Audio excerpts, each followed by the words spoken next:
میرا نام قاسم یاد ہے۔ ایک نظم اب آپ کی نظر۔ وصیت۔ اس وقت جب تم کسی وادی میں کاشت کی گئے، جلد اگانے والی فصل کاٹتے ہوئے کوئی لوک گیت گنگنا رہی تھی، میں جنگ پر روانہ ہو چکا تھا۔ میرے سامانے حرب میں ایک زنگ آلود تلوار اور تمہارے بوسوں سے سجی ہوئی زرہ ہے۔ میں نے سنگلاخ زمینوں میں گلاب بونے اور پہاڑوں کی چوٹیوں پر سبزہ اگانے کے لیے دشت کے سینے پر سے ندی گزاری ہے۔ میں نے منجمد سمندروں پر سفر کیا ہے جن کا نمکین پانی جہازوں کے پیندے نگل جاتا ہے۔ میرے پاؤں اس طویل مسافت سے چور ہیں۔ میرا لہجہ راہ کی ظالم ہوا کے تھپیڑے کھا کر سخت ہو گیا ہے۔ میرے لفظ کھردرے ہو چکے ہیں۔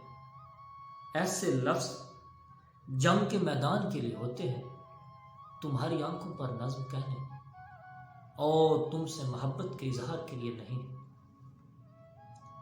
میری وہ نظمیں جو کبھی کسی نے نہیں گنگنائی،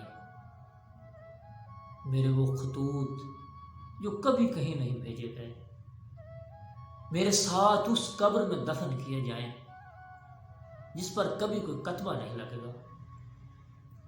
فاتح فوج کے گھوڑوں کے نتھنوں سے نکلتی گرم سانس ہڈیوں کا گودا اور چہرے کا ماس سیاہ کر رہی ہے۔ وقت کا ناہموار پہیوں والا رتھ خواہشوں کے نرم جسم پر چلایا جا رہا ہے۔ اس سے پہلے کہ کوئی تیر میری ایڑی میں لگے، میں وصیت کرتا ہوں میری زرہ کے حصول کے لیے کوئی جنگ نہ لڑی جائے۔ ایک اور نظم، رقص۔ اس سے کیا فرق پڑتا ہے؟ دبیز کوہرے کا گھونگھٹ اوڑی راتوں میں، ٹریفک سے لدی سڑکوں کے فٹ پاتھوں پر تم کتنا تنہا پیدل چلتے ہو۔ اس سے کیا فرق پڑتا ہے؟ سونے سے پہلے تم ماڈرن تھیوری پڑھتے ہو، کوئی صحیفہ یا اساطیر۔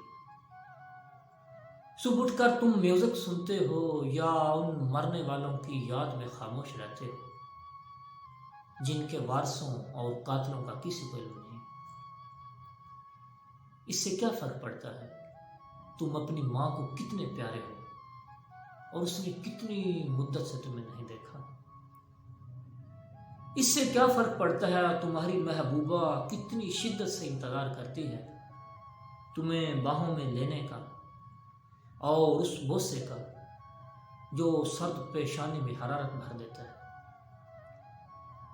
اس سے کیا فرق پڑتا ہے تم جتنے دن کھانا نہیں کھاتے، ہاسٹل کی بلی بھوکی سوتی ہے۔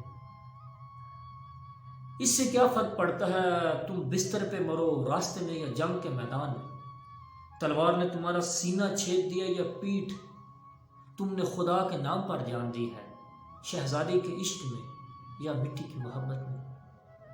اس سے کیا فرق پڑتا ہے تم تھے، ہو یا نہیں ہو، تم نے جینے کی کتنی ریہرسل کی اور خوشی کا کتنا ناٹک۔ تو آؤ فراموش کرتے ہیں اس سب کو اور ہاتھ تھامتے ہیں اس رقاصہ کا جو ناچتی ہے سرمدی دھنوں پر اور رقص کرتے ہیں اپنے ہونے کا۔